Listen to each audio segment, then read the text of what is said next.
মা আমার এই শাড়িটার ম্যাচিং ব্লাউজটা বানাতে দিতে যাবো। আরে বৌমা তুমি তো কদিন পর বাপের বাড়ি যাবাই, তাই ওখানেই বানাইও, এখানে যদি ঠিকঠাক না বানায়। ঠিক আছে মা।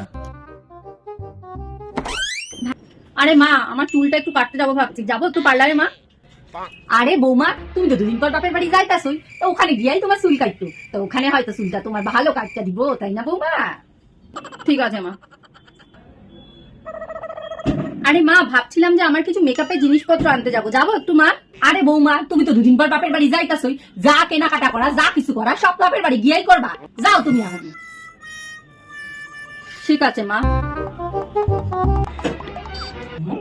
বৌমা তো খাবারই বানাই নাই, যাই বৌমার বেশি গাড়ি কেন খাবার বানাবো। বৌমা। হ্যাঁ মা। ব্যাপার কি বৌমা, রাতে খাবারটা করো নাই কেন আজকে? আরে মা আপনি তো বললেন সবকিছু বাপের বাড়ি গিয়ে করতে, তা খাবারটাই বা এখানে রান্না করবো কেন মা?